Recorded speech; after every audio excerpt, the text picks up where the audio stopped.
My pulse thundered like a war drum as I pressed my very last copper coin into a stranger's trembling palm, never guessing that a single penny could still the entire marketplace. Pre-dawn mist curled between silent wooden stalls, turning lantern glow into drifting halos of amber. When his ragged fingers closed around that coin, every hawker froze mid-cry. Every crate of produce held its scent suspended in the chill air, and even the crows hushed their morning caws. In that suspended heartbeat, I realized I was offering far more than a meal. I was handing over the key to a secret powerful enough to still an entire world. Before the first blush of sunrise, the market seemed half asleep, canvas awnings sagging under night dew. Crates sat in rows, shadows draped across cobblestones glazed with frost. A cool breeze rustled stray straw and leaves through the alleys. My boots crunched softly, carrying me from the back streets with a leather purse slung at my shoulder. The strap, worn thin from years of use, held just one treasure: a lone copper coin. My last. For a week I'd risen before the watchman stirred, counting every coin by lantern light, stretching what little I had to cover food, rent, and scraps of heat. By yesterday, my purse felt weightless. Yet this morning I was pulled toward the square as if by unseen hands. The penny in my fist was my final resource. Yesterday bread, today a stranger's salvation. Each inhale trembled against the chill as I stepped into the open market. At the fountain's base, in the heart of the square, sat the stranger. He looked like an abandoned figure left behind by the world. Wrapped in layers of mismatched rags, hunched on a frayed blanket patched with stains of 100 rainy nights. His posture curved under weariness, yet there was a poise in his lifted head, as though he awaited someone. His boots, thin leather sacks barely stitched together, were hardly shoes, but his bearing carried a quiet dignity. My approach was soundless. Even the owl perched on an eave gave no cry. Mist clung to my coat as I entered the lantern's pool of light. My heart hammered so violently I thought it might echo off the stalls. Then his gaze rose, gray, luminous eyes fixed on mine, as if he had been waiting. In that charged silence my hand extended, trembling with both shame and resolve. The coin slid into his palm. Metal kissed weathered skin with a soft clink that rang through the square like a struck bell. His fingers closed slowly, reverently, as if he held a relic. The world hushed. Horses halted mid-step. A baker froze with flour-dusted hands in the air.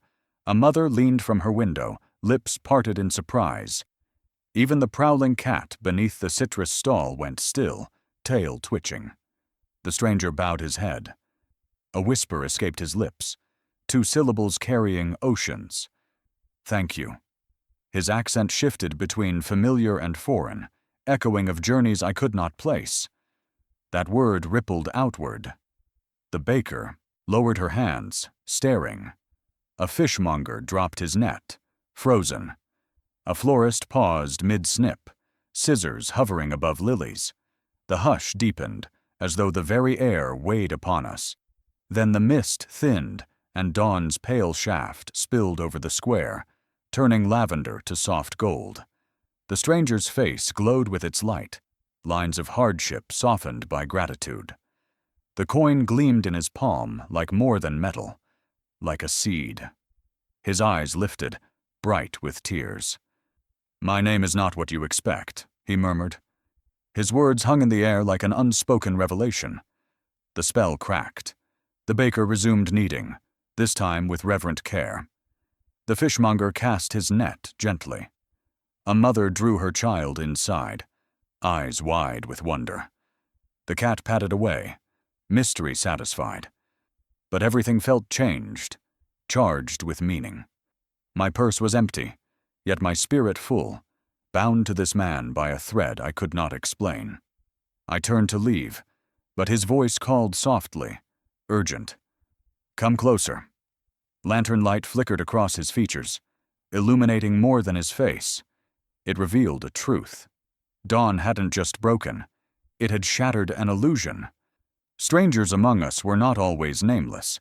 Sometimes they were architects of fates we could not imagine. And a penny, simple and humble, had opened a door no one knew existed. He reached out, voice steady, yet laden with promise. "I am Alexander Vale, exiled heir to fortunes you've only dared to dream of." The market froze once more. Voices stilled, crates poised in midair, lantern flames rigid in awe. His confession thundered across the square, halting the dawn itself. In that instant, I knew my single coin had bound me to a story far greater than I had ever imagined. Heading 2.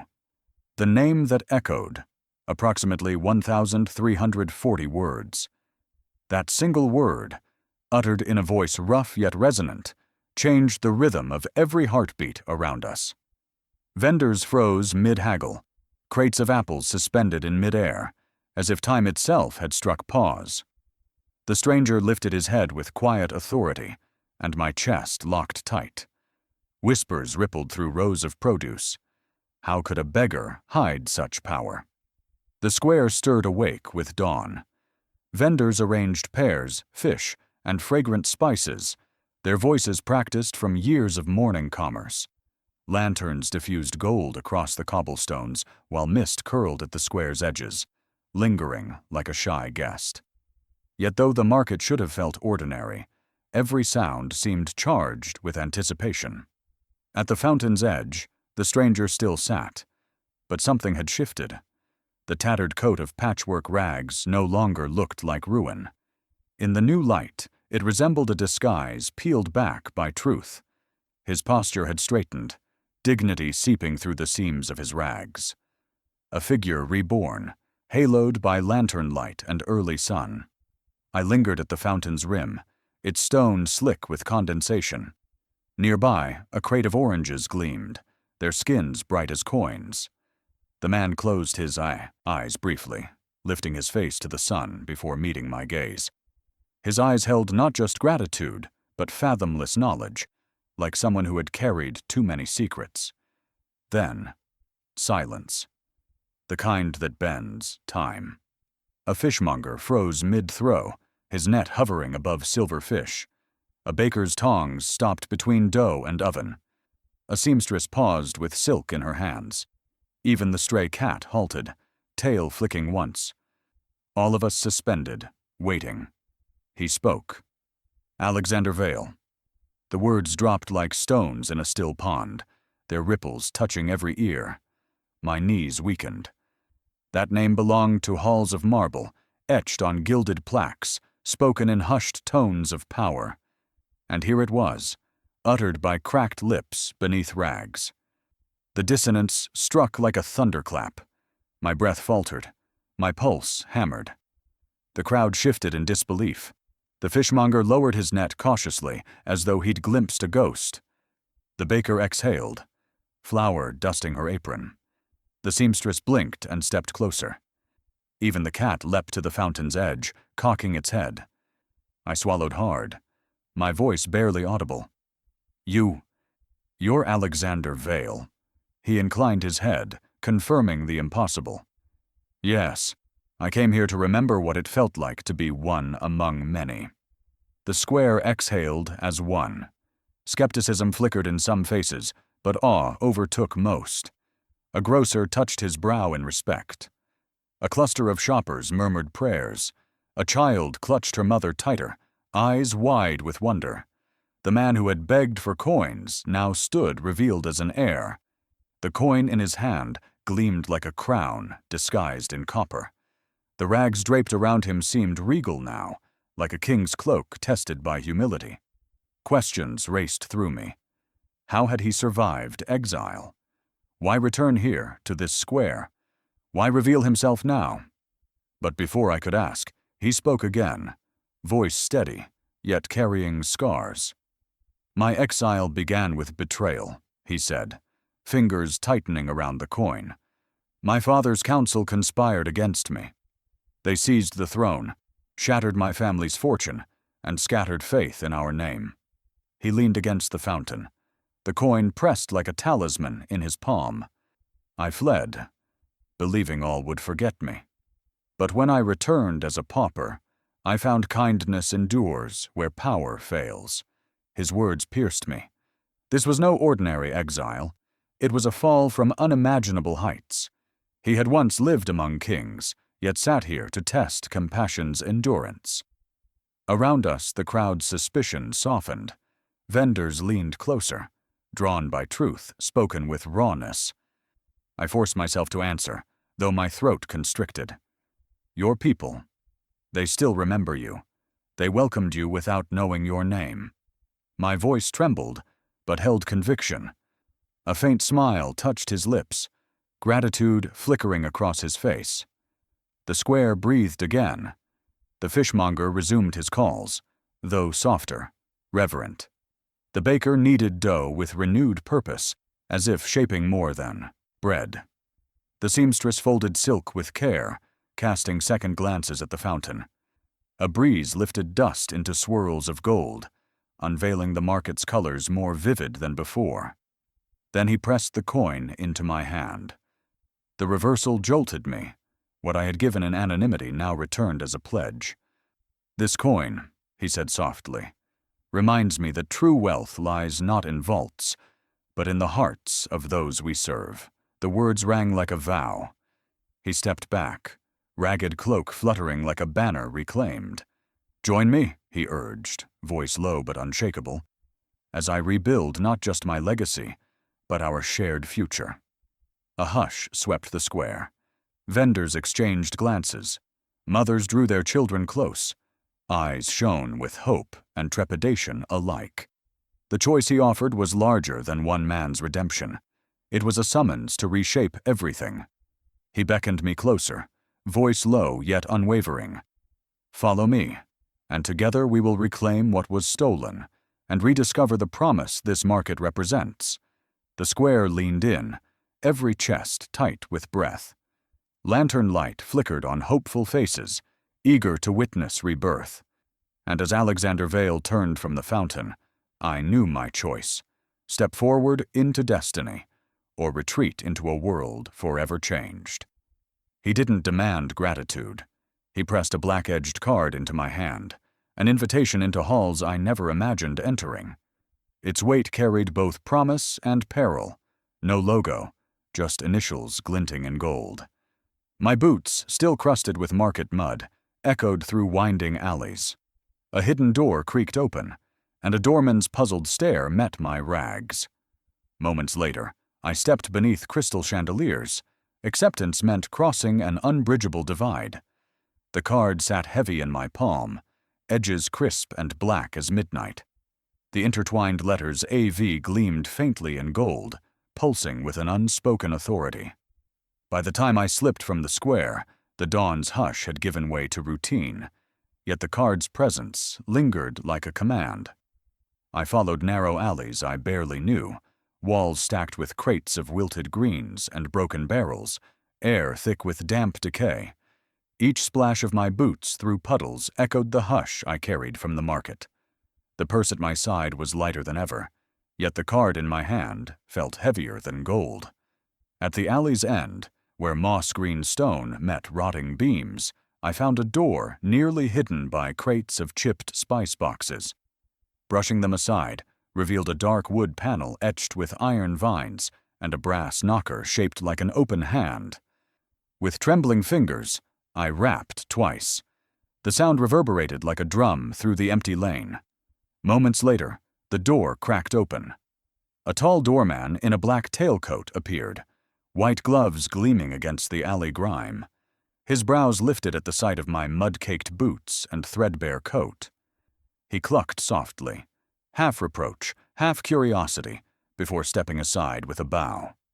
Madam, Mr. Vale awaits. I crossed the threshold. The door swung shut behind me with a muffled click, sealing the alley away. Warmth enveloped me, carrying the scent of polished wood and candle wax. A grand foyer stretched ahead, its marble floors gleaming beneath sconces that painted shifting patterns on ebony wainscoting. Every surface shone, from brass accents to patterned rugs whispering of far-off artisans. My boots clicked tentatively as I followed the doorman down a hall lined with portraits.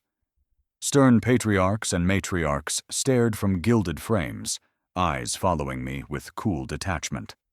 I felt like an intruder in a gallery of ancestors who had never imagined a figure so humble crossing their marble halls. At the end, carved oak doors stood ajar. Music drifted through. Violins, soft conversation, the clink of glasses. The doorman halted, nodding me forward. I straightened my back, clutched the card, and pushed through. A dining hall unfurled before me, ceiling glittering with crystal chandeliers dripping prisms of light.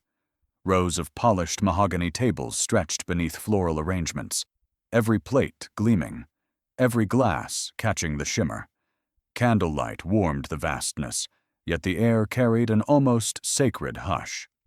At the far archway stood Alexander Vale, no longer the ragged figure from the fountain.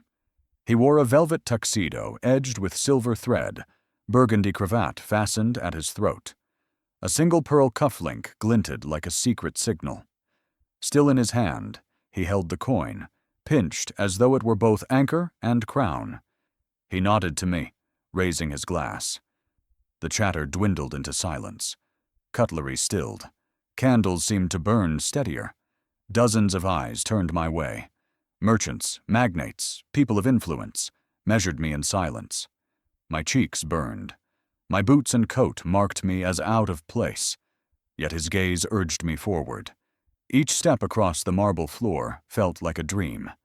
My gloves brushed velvet drapes, breath catching at rows of candelabras gleaming like guardians of the moment. I reached a velvet chair, its emerald upholstery carved with golden leaves, and lowered myself into its embrace. Alexander lifted his glass again, voice clear enough to fill the hall. Welcome. Tonight we dine not on fine silver, but on the promise of what we will rebuild together. The guests nodded gravely, their faces a mixture of intrigue and respect. I felt the weight of their expectations settle on me like a mantle. This was no ordinary dinner. It was a covenant. My pulse hammered as his next words bound me in ways I hadn't foreseen. Will you help me rebuild what was lost? He raised his glass higher, light refracting into prisms above us. The silverware gleamed, mute witnesses to the gravity of his question. My hand hovered over my own glass, realizing that to drink now was to accept his world, and forever leave mine behind. As I settled into the velvet chair, he raised his glass and asked, "Will you help me rebuild what was lost?" Silverware glinted like silent witnesses. My chest surged with fear and exhilaration. Accepting his toast meant stepping into his world forever, and there would be no return. Beneath glittering chandeliers, he leaned in, and his first words cracked my heart. The gentle clink of ice in champagne flutes mingled with the tap of polished shoes on marble. In that suspended moment, boardroom betrayal and a stolen legacy spilled from his lips. My breath caught as a single tear traced down his cheek, candlelight flickering over his haunted smile. The dining room shimmered with grandeur, crystal chandeliers like frozen constellations, prisms scattering across mahogany tables polished to glass. A quartet in the corner coaxed soft notes from violin, cello, clarinet, and piano, weaving a hush that muffled every stray whisper. I sank deeper into the velvet chair, heart thudding in my chest, hands clenched against silk. In that moment, I knew I was out of my depth. Beside me, Alexander rose with quiet elegance. A silver tray bore 2 champagne flutes, beads of condensation sliding like dew. He poured slowly, liquid bubbling as though it held starlight itself. The scent of toasted brioche filled the air, luxury embodied. My fingers trembled when I lifted my glass, the stem cool against my skin. He tapped his flute against mine. The clear chime reverberated like fate's own summons. His shoes, black leather polished to a mirror sheen, marked a slow rhythm on the marble floor. Candlelight spilled across his face, revealing the sorrow etched in fine lines around his eyes, each one a testament to sleepless nights and unspoken burdens. He paused, glass at his lips, then lowered it carefully. His voice came on a whisper. I trusted them. Raw, cracked, fragile. My own counsel, men I called brothers, betrayed me. He closed his eyes briefly, steeling himself, then opened them again. The shimmer of unshed tears caught in the light. I leaned forward, pulse pounding. Betrayed how? My voice barely rose above the hush of strings. He swallowed, jaw tightening. They conspired to strip me of everything. My holdings, my heirs, my name. With one forged vote and one false document, they rewrote history. They painted me corrupt, erased my family's legacy, and cast me into exile. The weight of it hit me like a blow. This was not petty rivalry, but systematic destruction. I thought of the market that morning, the crates of fruit, the fog, the hush, and understood that his coin had been more than gratitude. It had been the price of truth he had carried in silence for years. His hand traced the rim of his flute, the glass humming faintly under his touch. That night, I lost everything, he murmured. My company fell under legal attack. My reputation shattered across newspapers. My board branded me negligent, corrupt. His voice echoed in the vaulted ceiling, heavy as thunder.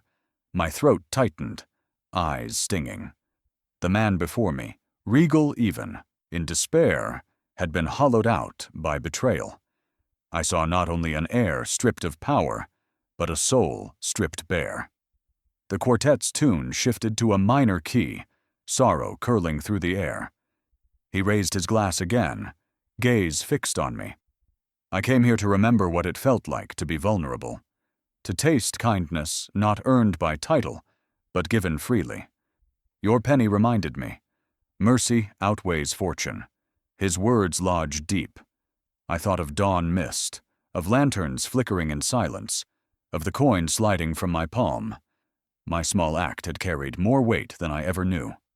I'm honored, I whispered, voice shaking. And I'm sorry you suffered so alone.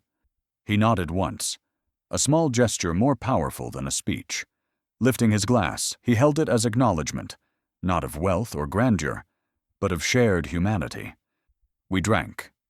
The champagne's sweetness clashed against the bitterness of his past, a reminder that joy and grief often share the same cup.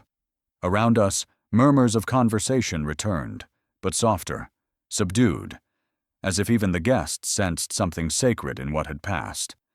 The chandeliers sparkled, scattering light like blessings upon us both. He set down his glass and reached across the table. His fingers brushed mine, warm, deliberate, electric. The touch coursed through me like a current, igniting something fierce and unnameable. Your kindness brought me back from the brink, he said, his voice thick with emotion. Now let me return the favor. He whispered, Your kindness brought me back from the brink. Now let me return the favor. The candles danced in his eyes, promises shimmering with every pulse. I realized our fates were entwined by that single coin.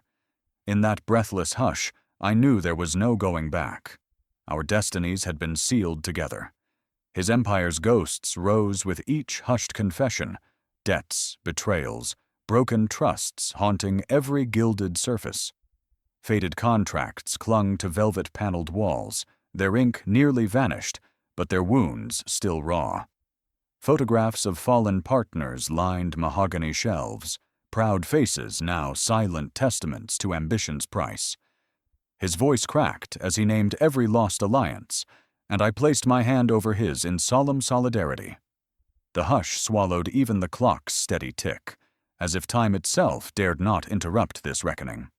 The carved oak doors closed behind us with a muffled thud, sealing away the glow of chandeliers and laughter.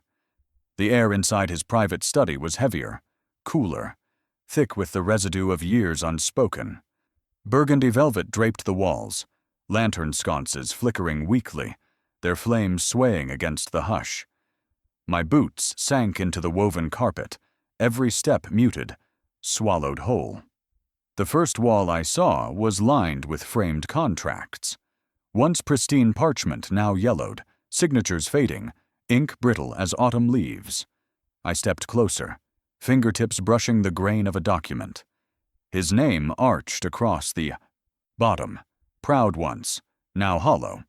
A scorch mark darkened the corner, as though fire had once tried to erase the betrayal it bore.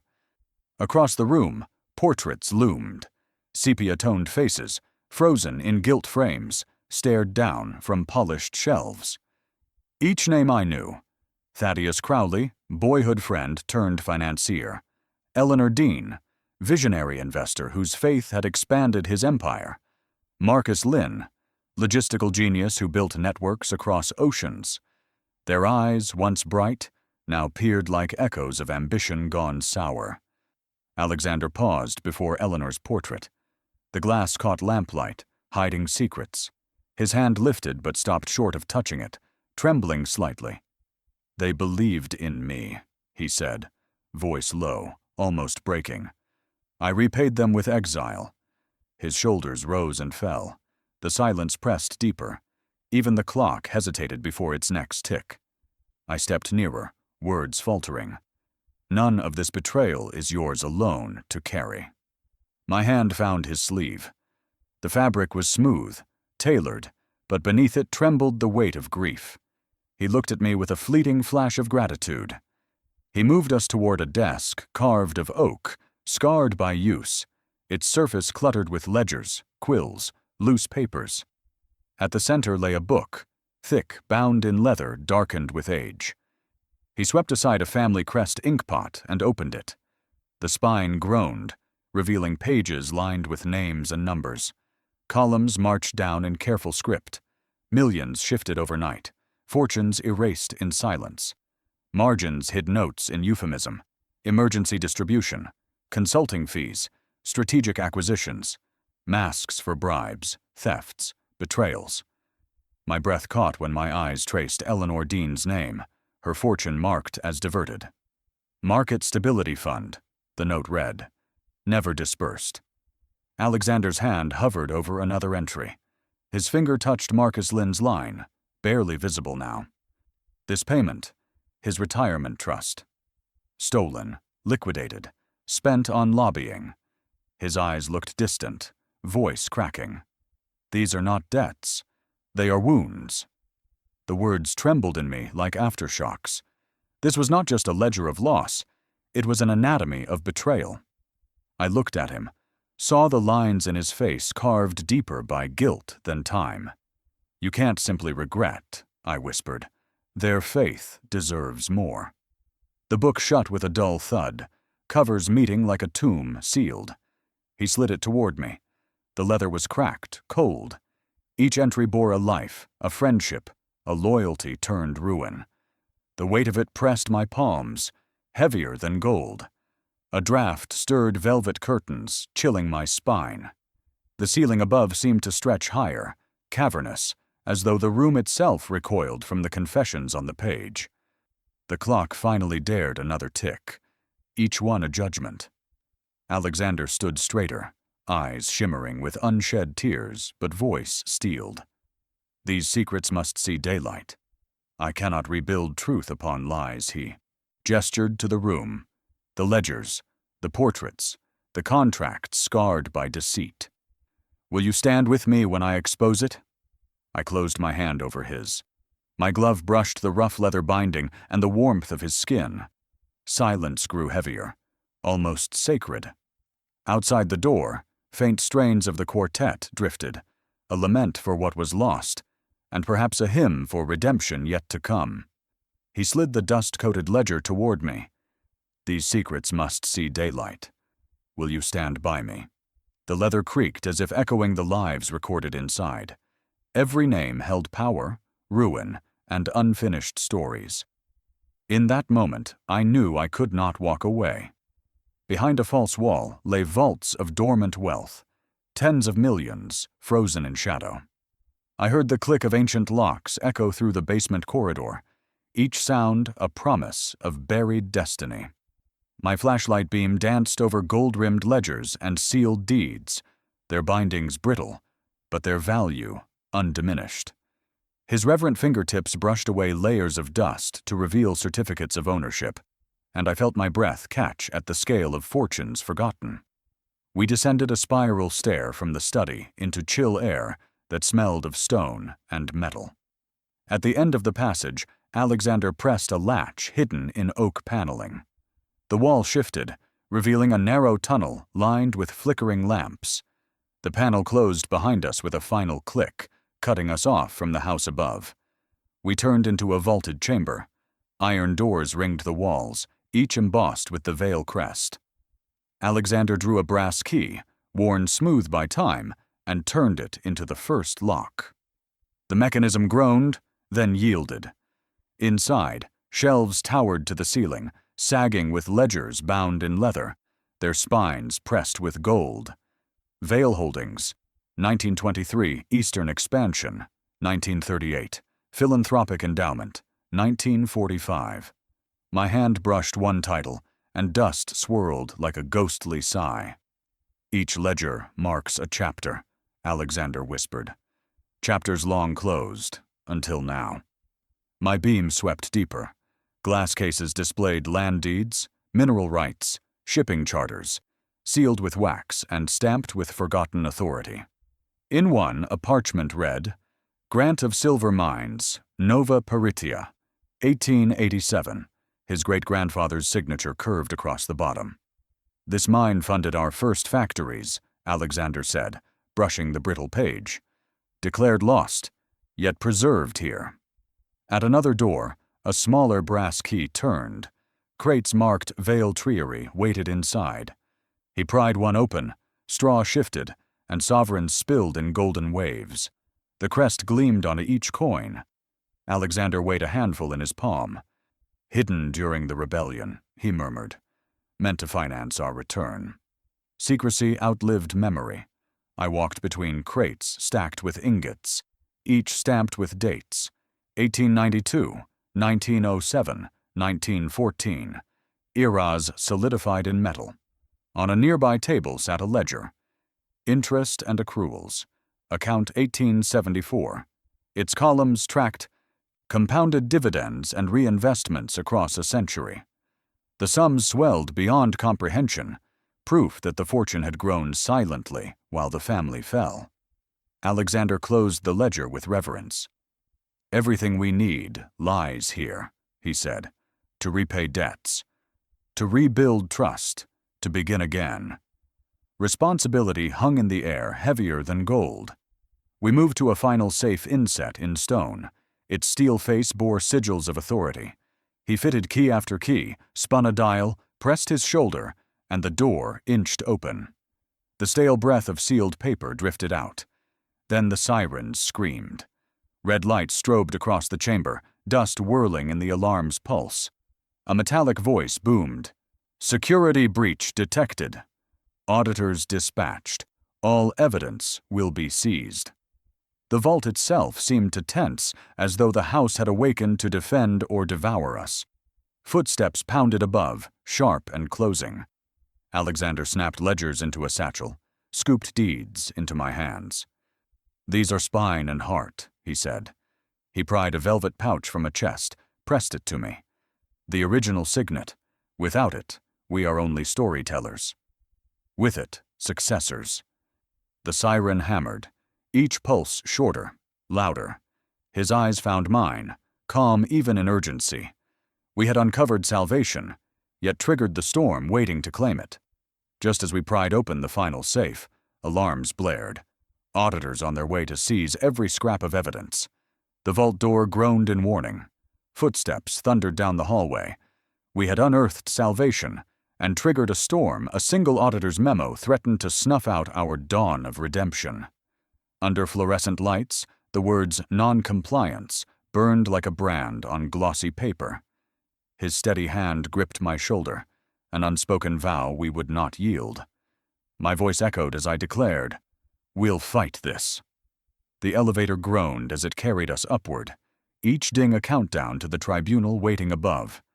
I caught my reflection in the mirrored wall, eyes ringed with exhaustion, lips pressed tight, shoulders squared, yet trembling inside. Beside me, Alexander stood as though carved from iron, his charcoal jacket uncreased, his profile calm and commanding. The man exuded certainty, and I clung to it like a lifeline. The doors parted with a soft chime, and the air itself seemed to shift. The hallway stretched long and immaculate, lined with polished marble that reflected the harsh fluorescent glare. Portraits of past directors stared down from gilded frames, men and women frozen in oil, their painted eyes cold and measuring. Each face whispered the same accusation: "You don't belong here." Our footsteps echoed as we walked the length of the corridor. At its end loomed the double mahogany doors, carved with the emblem of the foundation, a torch cradled by open hands. Once that image had symbolized hope to me. Today it mocked us, those carved hands not bearing flame, but strangling it. I pushed the doors open. The boardroom yawned wide, cavernous and sterile. A long oval table stretched beneath a canopy of white light. Leather chairs encircled it, each filled with a figure in suit and tie, eyes sharp and unsympathetic. Silence weighed the room heavy as stone. At the table's center lay a single sheet of paper, crisp white, stamped in bold red letters, "Non-compliance." The word glared at me like a curse. That memo, no larger than a brochure, carried the power to erase everything. The music of our rehearsals, the laughter of children with paint-stained hands, the scent of fresh bread rising from community kitchens, obliterated in a heartbeat of bureaucratic ink. The chief compliance officer rose, her posture razor straight, her tailored suit impeccable. She tapped the memo against her chair's arm as though testing the sound of finality. When she spoke, her voice was sharp, clinical. "This is not a suggestion. Effective immediately, all project funding is suspended pending review. Until we confirm compliance, every operation halts." Her words were scalpels, clean, precise, merciless. I felt the blood drain from my face. Images flashed. Festival tents collapsing before they ever rose. Food trucks locked away. Empty eyes staring from darkened studio spaces. The fragile threads of hope we had woven together dangled, fraying in her hands. And then, Alexander's hand pressed on my shoulder. His grip was steady, unyielding, the touch of a man who had walked through fire before and knew how to survive its burn. I turned to him. His eyes held no fear, only steel, and that steel poured into me. I reached forward, picking up the memo. Its paper whispered under my fingertips, smooth but sharp, like a blade disguised in innocence. "This," I said, voice ringing louder than I intended, "is a hurdle, not a wall. We will meet every requirement, every clause, until this stamp fades to nothing." A ripple of reaction moved across the room. Some eyebrows arched in skepticism. Others shifted uneasily in their seats, perhaps surprised I had spoken at all.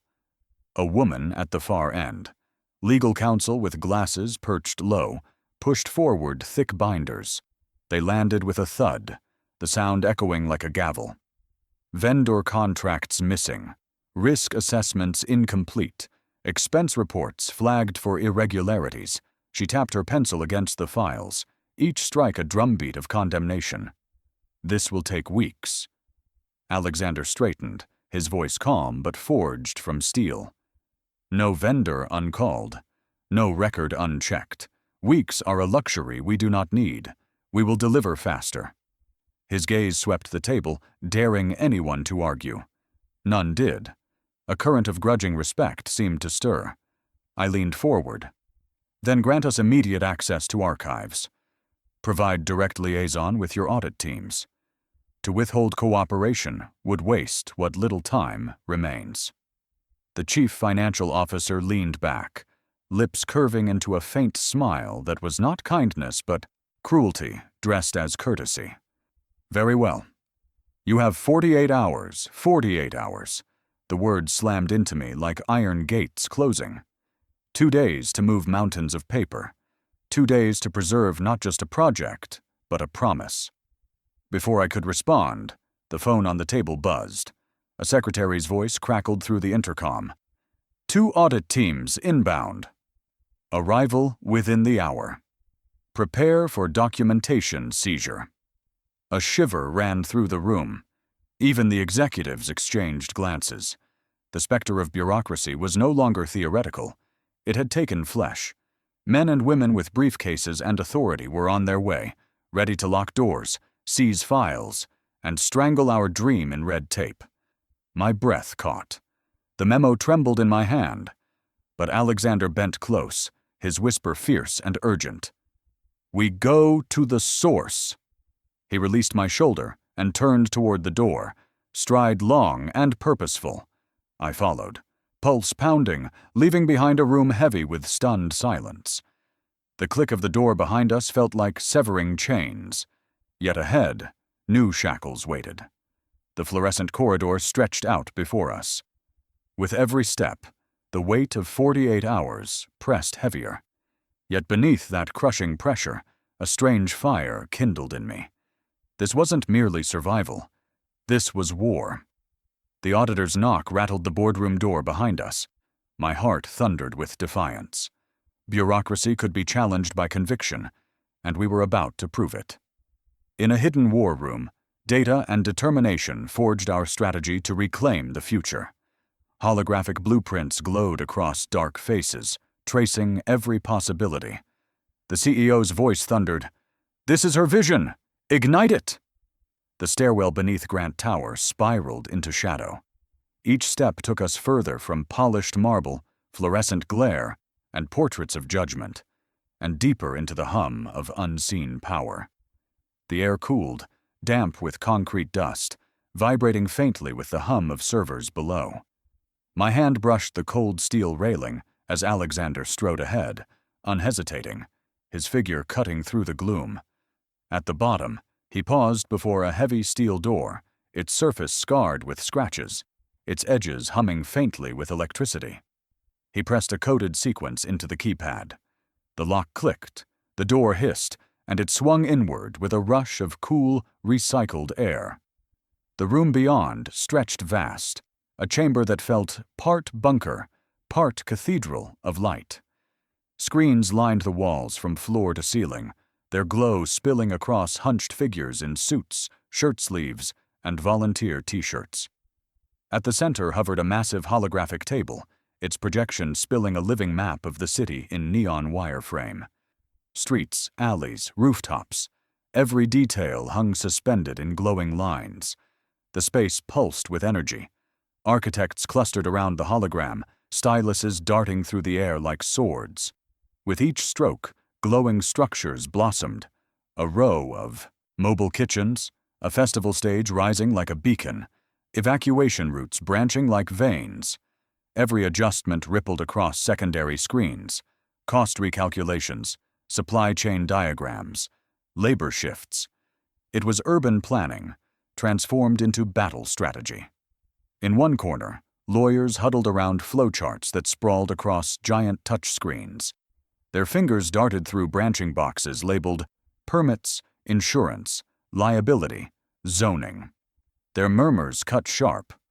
Challenge clause here. Preemptive petition there. A senior counsel leaned over a highlighted line. Force majeure.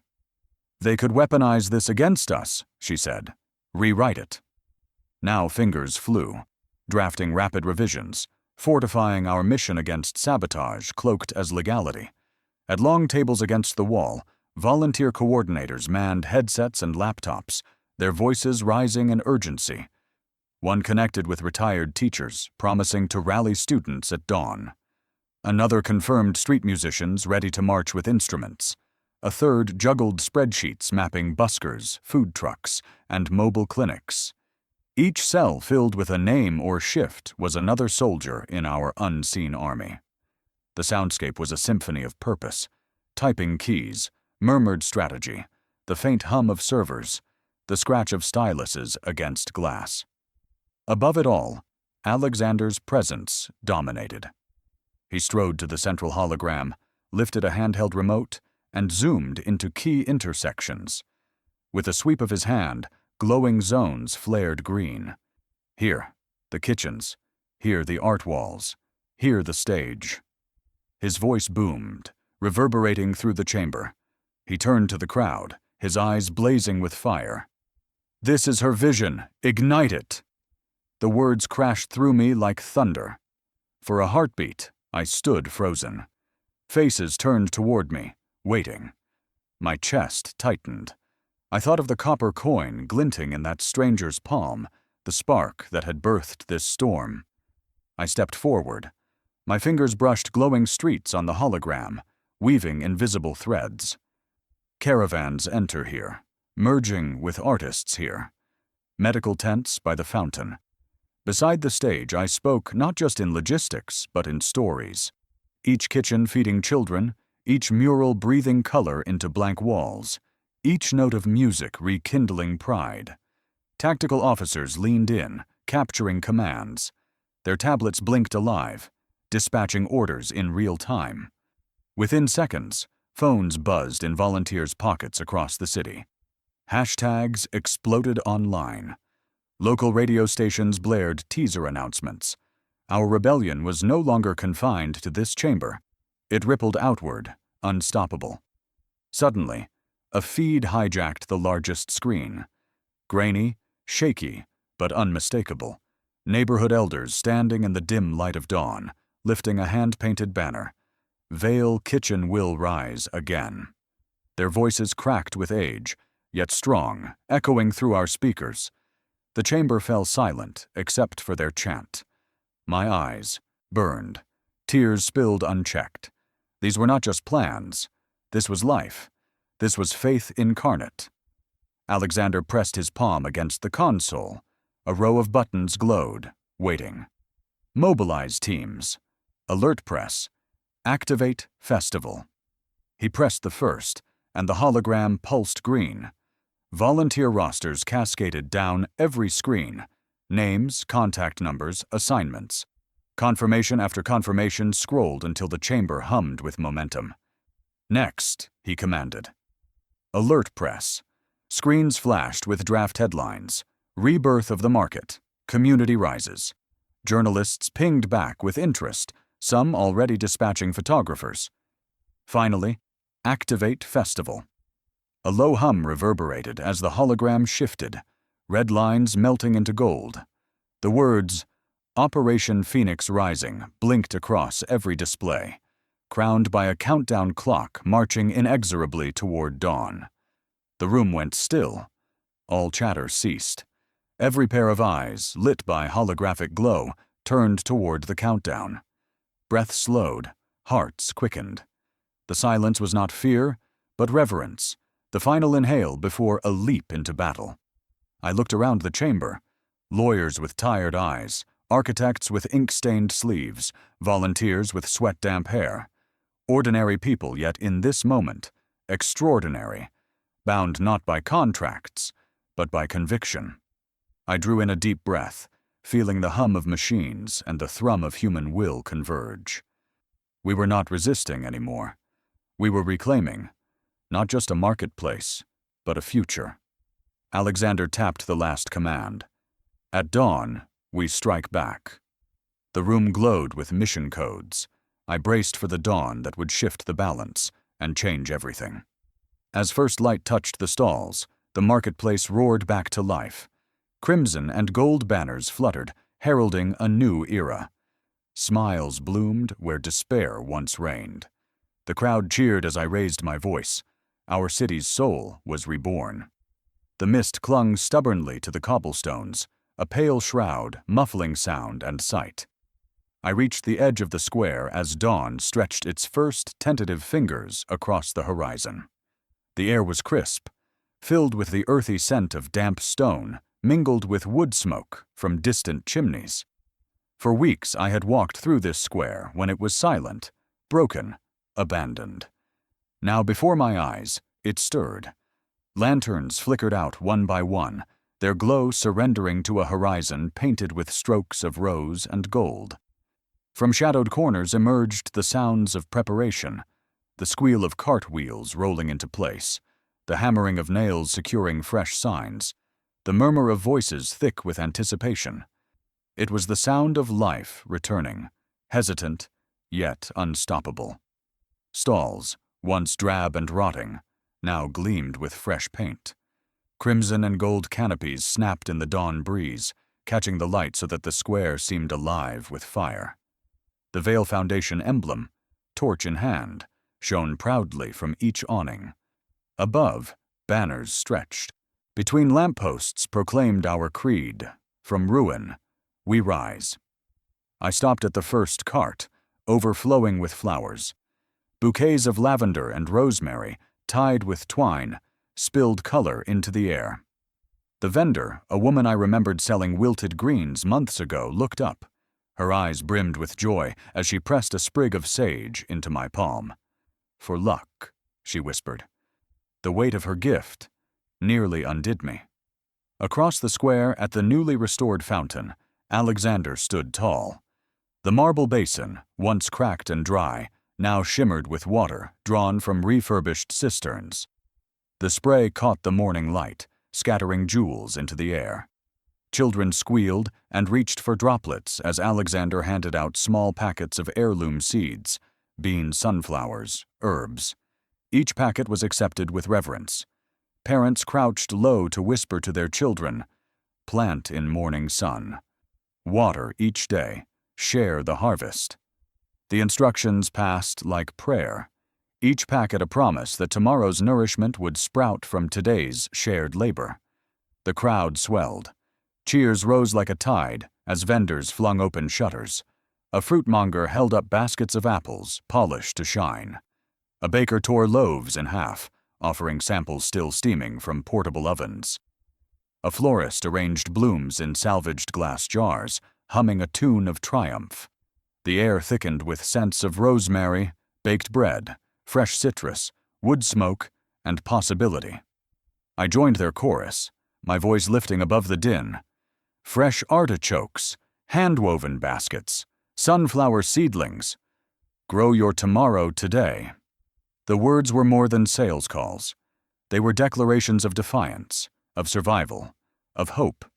The square transformed before my eyes. What had been abandoned was now a mosaic of color and sound. Drummers pounded rhythms that reverberated against stone walls. Musicians tuned guitars, sending bright notes skyward. Children painted signs with clumsy strokes. Hope grows here. Market magic. Each brushstroke defied despair. At the square's edges, photographers snapped incessantly. Cameras flashed, drones hovered. Reporters scribbled notes as if struggling to capture the immensity of the moment. Even stray cats prowled cautiously, tails curled high, pausing as though to witness rebirth. I moved through the crowd, clasping hands, returning nods. Faces familiar and new met mine with gratitude. "Thank you for believing," one man whispered, his grip rough with calluses. "You gave us back our home." The words burrowed deep, rooting me in the knowledge that this wasn't about me, or Alexander, but all of us. I climbed the stage, draped in crimson velvet. From here the view was breathtaking, a sea of people filling every inch of the square, their faces alight with sunrise and anticipation. A volunteer handed me a steaming cup of Vale roast coffee. I raised it high. Cheers erupted, echoing off stone walls like thunder. I sipped, set it down, and stepped to the microphone. The speakers, installed overnight by tireless volunteers, carried my voice across the square. Friends, neighbors, family, today we stand at the dawn of a new chapter. We have planted kindness, watered it with determination, and today we harvest hope. The crowd hushed. Even the children leaned in. I let the silence breathe, then continued. This market is more than stalls and coins. It is the heartbeat of our city. From one act of compassion, a single coin, we have woven 1,000 acts of courage and generosity. Applause burst, rolling like surf against a shore. Children lifted seed packets high, their faces glowing. Vendors raised baskets of fruit aloft like trophies. Musicians struck triumphant chords. Behind me, Alexander stood watchful, his pride visible in the small nod he gave me. He was no longer the ragged stranger I had once met. He was a steward, a leader, a symbol of redemption. I closed, my voice steady though my chest quivered with emotion. May these banners forever fly. May our market forever stand as proof of what community can endure. And may every dawn lift us higher. From ruin we rise. The words lingered in golden air, carried by the breeze. Then the square erupted. Applause thundered. Cheers shook windows, drums pounded. Voices rose together until the very ground trembled beneath us. Alexander pressed the microphone into my hand. Tell them why we dared to rise. Hands gripped my shoulders. Cameras flashed like sunrise. I realized our story had become the heartbeat of a reborn city, and now the world was listening. The Grand Square transformed into a festival of second chances. Lanterns strung above revived stalls, glowing in emerald and ruby, casting jewel-toned pools of light onto cobblestones once dulled by despair. Street bands wove melodies of triumph through the air, their drums echoing like the beating hearts of a community reborn. Artisan fairs showcased reclaimed craftsmanship, each booth a testament to resilience. Lines of children sampled porridge-inspired confections, sweet tributes to our journey from hunger to hope. Above it all, my voice rang out over a sea of lifted faces, heralding the dawn of our collective renaissance. The market square that had once echoed with silence now thrummed with anticipation. As dusk descended, it was as though an unseen hand had drawn velvet curtains closed on the mundane day and flung them wide open on a stage of transformation. Hundreds of silk lanterns swayed from iron hooks, glowing emerald and ruby, their flames dancing in rhythm with the breeze.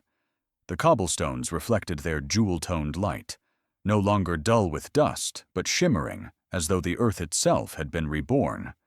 I paused beneath a canopy of lanterns, breathing deeply. Scents layered the air, spiced cider steaming in brass kettles, honey-glazed apples spinning on sticks, cinnamon drifting from a baker's stall. For weeks, these stones had smelled of neglect, faint mildew, clinging to broken fountains and rusting stalls. Now, they carried the perfume of life. The perimeter of the square had been transformed into a living concert hall. Bands of street musicians gathered at intervals, fiddlers tuning strings, guitarists strumming chords, drummers warming skins with confident palms. When the first brass fanfare sounded, horns lifting in bold triumph, the crowd erupted. Men and women swayed, children clapped, elderly couples tapped canes against the beat. It wasn't mere music. It was a heartbeat amplified, a rhythm of rebirth flowing through the veins of the city. I moved slowly through the lanes of artisans, each booth its own world of resilience. A potter unveiled mugs glazed with emerald hues and stamped with the Vale Foundation crest. A weaver displayed scarves dyed in the hues of sunrise, pigments drawn from local marigolds and hibiscus. A metalworker, his hands scarred from labor, displayed lanterns crafted from reclaimed steel, scrap once discarded, now glowing vessels of light. One cobbler stopped me, her eyes bright with pride. She lifted a pair of shoes stitched from upcycled leather, golden patterns etched across their soles like pathways winding through the market itself. "These are made for journeys forward," she said, pressing them into my hands. I saw her fingers, calloused from work, trembling with both exhaustion and joy. I returned her smile, promising to wear them when the next chapter began. Children squealed from a confectioner's stand, where porridge, once a symbol of hunger, had been reimagined into delight. Oat cookies drizzled with wildflower honey, parfaits layered with tart berries, steaming cups of cinnamon gruel topped with cream. I watched a girl bite into a cookie. Her cheeks dimpled with delight as she giggled at her mother. Her laughter rose above the music, pure and weightless, and for a moment I thought, this is what salvation sounds like. At the square's center rose the fountain, restored at last. Once a cracked basin that trickled mud, now it gleamed beneath crimson velvet drapes. Water arced gracefully in illuminated streams, emerald spotlights glowing from beneath. At its base stood Alexander Vale, handing out seed packets to each festival-goer. Lavender for solace, marigolds for joy, sunflowers for courage. Each packet bore careful planting instructions and a motto scrawled in looping script: "Bloom where you're planted." I climbed the fountain steps to stand beside him, lantern light dancing across the crowd's expectant faces. These were not merely attendees. They were participants in a story they had written with sweat and faith. Vendors whose shelves had once been bare. Volunteers who had lifted crates in midnight alleys. Families who had whispered prayers in the silence of want. And now, eyes bright, cheeks flushed, they gathered as co-authors of our shared redemption. I took the podium. My voice carried, resonating against stone facades and the canopy of lanterns. "Tonight we celebrate more than a festival," I declared. "We celebrate compassion's power, community's resilience, and the truth that one act of kindness can spark a wildfire." A cheer surged, drowning the music for a breathless instant before the band struck a louder, jubilant note. I gestured toward the artisans. "See these crafts, born of broken materials, reforged into beauty. Proof that nothing discarded is beyond renewal." My hand swept toward the children, licking honey from their fingers. "See these faces, once marked by hunger, now glowing with joy.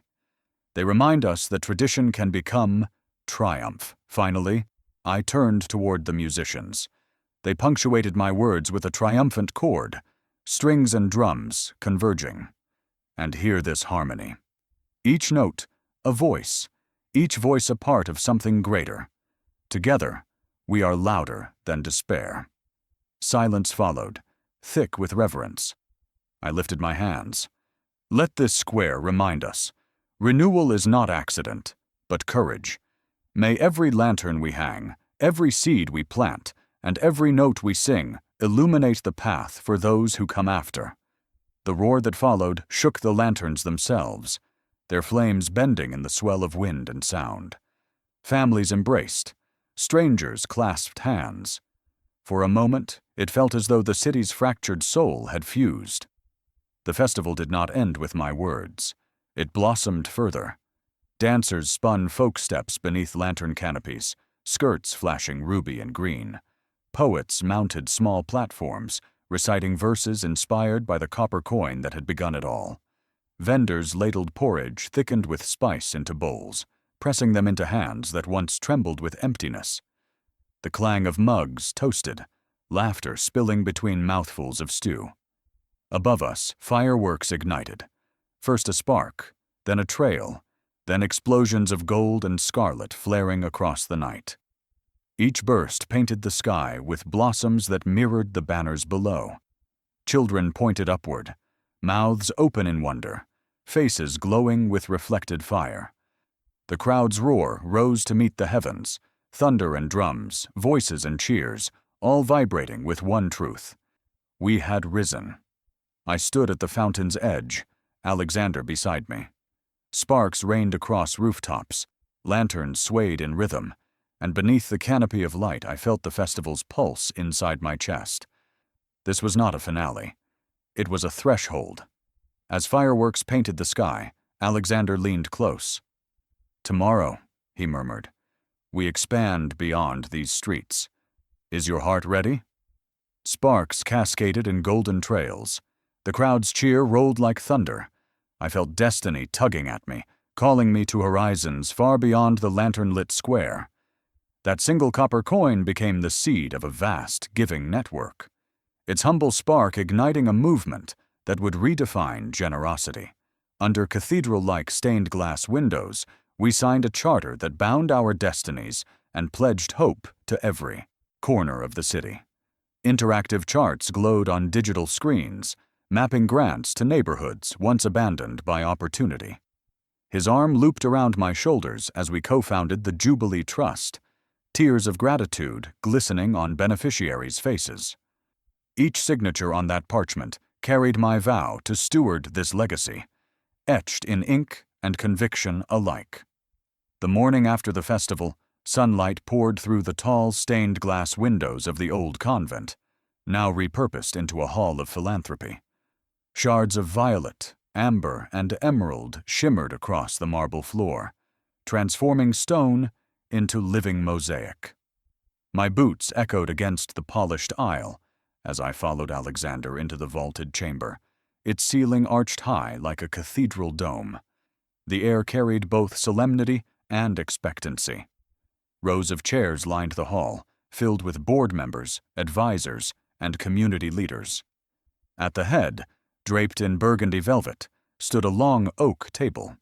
Upon it rested the Jubilee Trust Charter, ivory parchment bordered in gold, embossed with a crest of a torch encircled by clasped hands.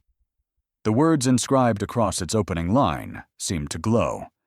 We, the undersigned, dedicate these resources to the service of transformation. For a moment I hesitated, memory tugging me back. I saw the market square in its bleakest days, the single coin pressed into a stranger's palm, the fragile bridge of trust it created. That moment had felt small, almost foolish. Yet it had sparked this cascade: festivals, foundations, renewal. Now that copper coin lived inside this parchment, its spirit sealed in ink. Alexander stepped forward, drew a silver pen from a velvet sheath, and placed it in my hand. The weight was cool, unfamiliar. My fingers trembled, but only for a breath. I lowered the nib to the parchment and signed. My name arched across the page, steady and deliberate, as though I were carving a vow into the future itself. As I lifted the pen, the hall seemed to exhale. Alexander signed next, his script bold and sure. Then the council members stepped forward one by one. The retired teacher who had kept children fed with after-school lessons, the logistics coordinator who had rebuilt the supply chains, the attorney who had shielded us from red tape. Each signature layered commitment upon commitment until the page became a tapestry of unity. Behind us, screens flickered to life, data maps unfolded in vibrant color, burrows glowing in shades of blue and green, lines radiating to show where resources would flow. One graph displayed access to clinics, another mapped literacy rates, another tracked micro-loan distribution. Each pulse of data was a heartbeat of opportunity, proof that generosity could be measured not only in sentiment, but in real transformation. Community representatives stepped forward, their voices trembling with gratitude. An elderly woman, silver braids catching sunlight, clasped my hands. "My grandson will breathe easy. Now," she said through tears. "The medicine we couldn't afford, your grants will cover it." A young mother, cheeks flushed, spoke next. "With this loan, I will turn my living room into a daycare. Children will laugh where silence once weighed heavy." Their stories rang louder than any number, a living testimony etched in the air. My chest tightened with emotion. I turned to the charter again, to the ink drying on parchment, and realized how far we had come. From copper to covenant, from chance to charter, from a whisper of kindness to a roar of renewal. The room quieted as Alexander raised his hand. His voice carried with the resonance of conviction. Today, we set in motion a legacy. Wealth locked in vaults now flows like rivers into streets and alleys, long parched of hope. The Jubilee Trust is not a fountain of charity. It is a forge of empowerment. Applause rose like a tide, echoing against stone and glass. Volunteers unrolled a ceremonial scroll listing our first 10 pilot projects. As each was read aloud, arts workshops, mobile medical vans, coding labs, entrepreneurial seed funds, cheers punctuated the air. The retired teacher's cane tapped along in rhythm, her face glowing with pride as her art program's name was announced. When the last project was declared, Alexander turned to me, arm looping around my shoulders. His warmth was both anchor and challenge. "Mara," he said softly, breaking the formality of titles. "Will you share a word with them?" I stepped to the podium, heart hammering, eyes catching the kaleidoscope of stained glass. "This began with a coin," I said, voice carrying. "One act of compassion. Today it becomes a movement. Each check we write is more than numbers. It is a promise of dignity restored, of dreams empowered, of hope reborn." The crowd responded with applause that swelled like music. Some wept openly, others nodded solemnly, but all seemed bound by a single thread: belief. Alexander reached beneath the table and drew out a leather-bound book, embossed with the crest of the Jubilee Trust. A checkbook, its pages clean, untouched, waiting. With a sly smile, he slid it across to me, a pen resting atop it like an invitation. "Our work begins here," he murmured. "Shall we?" I looked down at the blank pages. They gleamed with possibility, as if they held within them the future itself. Each line waiting for ink, each signature ready to transform lives unseen. I gripped the pen, its metal cool, its weight heavy with responsibility and promise. In that suspended instant, I saw everything at once: the coin exchanged in hunger, the fountain restored in triumph, the lanterns glowing against night, the charter signed in daylight. All of it converged here, distilled into one truth: generosity was no longer an act. It was our legacy.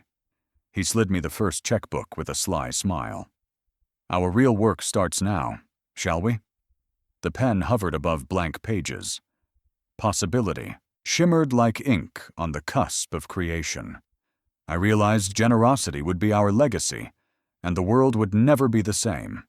From a humble market bench to boardroom breakthroughs, our journey came full circle, woven by compassion, conviction, and collective will. A gleaming bronze plaque now stands unveiled at the central fountain, an emblem of our shared transformation.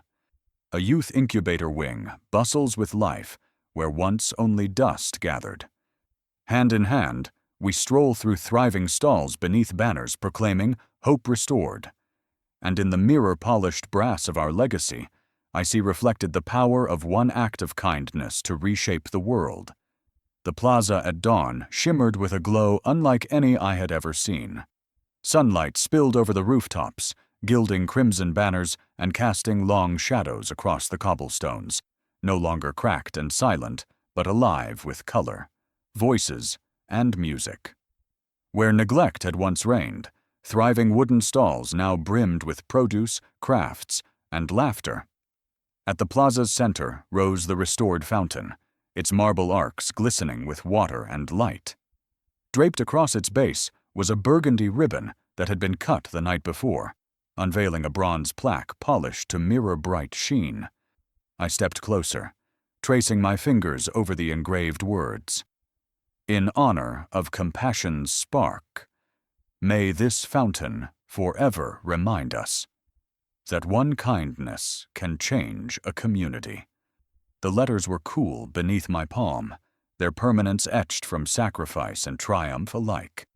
I closed my eyes, remembering when that first coin had passed from my hand to his, a gesture so small it could have been forgotten. Yet here it was, cast in bronze, carved into memory, immortal. Around me, a crowd had gathered. Vendors who once feared hunger, volunteers who had lifted crates through sleepless nights, and students from the new youth incubator wing, their eyes wide with wonder. Their voices rose in a murmur of shared stories. I was there the day the first stall reopened. I remember the music when the lanterns lit. My child painted her first mural because of them. The plaza itself seemed to hum with remembrance. I turned toward the incubator wing, a cheerful annex painted in yellow and green, attached to the refurbished town hall. Stepping inside, I was met with a rush of sound and light. Classrooms buzzed with activity. Teenagers at sewing machines stitching tote bags embroidered with the Vale crest. Young musicians rehearsing original songs, aspiring coders building apps that mapped volunteer shifts. On one wall, a mural sprawled across plaster, a pair of hands exchanging a glowing coin beneath a spreading tree. Its branches reached upward, sheltering a marketplace alive with color. It was our story retold in pigment and passion, and seeing it, I felt the weight of our journey settle on me with reverent pride. I crouched beside a boy at a 3D printer, watching him create a miniature stall. His mentor, once homeless herself, guided his hands gently. The printer whirred, layering filament until a tiny model emerged, echoing the real stalls outside. The boy lifted it, his grin wide enough to banish shadows. "Look," he said, "I built our future." My throat tightened at the purity of his pride. Nearby, culinary students ladled porridge into bowls, each flavored with invention: pumpkin spice, berry swirl, rosemary, and thyme. The fragrance filled the room, warm and nostalgic. I took a spoonful offered by a girl no older than 12. It tasted like memory itself, of hunger turned to hope, of nights turned to dawns. Hand in hand, Alexander and I stepped back into the plaza. Vendors waved from their stalls, florists holding marigolds, cheesemakers slicing samples, bakers lifting loaves with steam curling above them. One elderly baker approached, pressing a roll into my hands. Her eyes shone with tears. "For you," she whispered. "Thank you for believing, when we could not." I held her close, bread warming my palm, her gratitude warming my soul.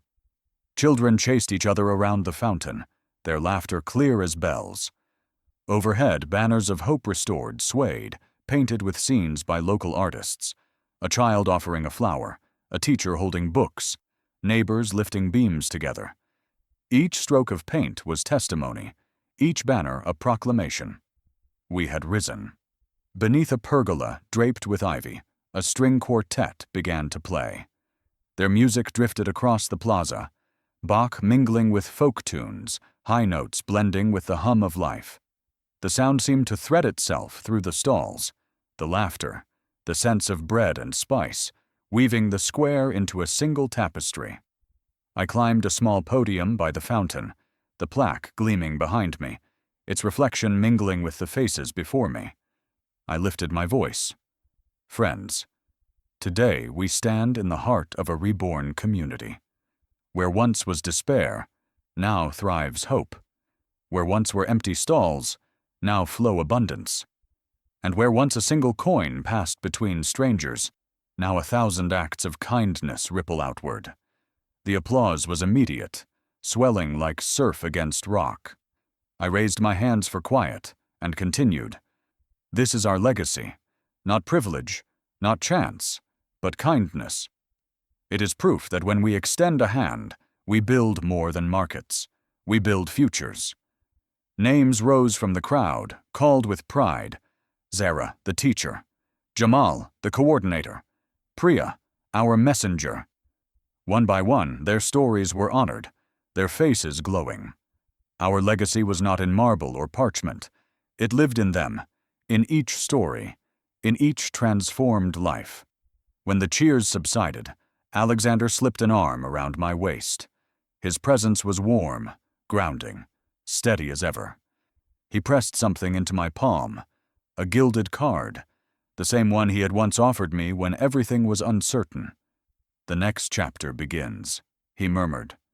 Ahead, the market gates, once chained and rusted, now gleamed with polish. They stood wide open, sunlight flooding through, carrying with it the hum of distant streets waiting for revival. He pressed his card into my palm once more. "The next chapter begins as these gates open, ready to walk through together." The market gates swung open wide. Sunlight spilled across the plaza, and with that final invitation, I stepped into a future we had built, one act of kindness at a time. If this story moved you, hit like and let us know which moment stirred your heart the most. Subscribe and tap the bell so you won't miss the next chapter of our journey from kindness to community. Share your own small act of compassion in the comments. Your voice could spark someone's hope. Forward this video to friends who believe in the power of one good deed to change lives.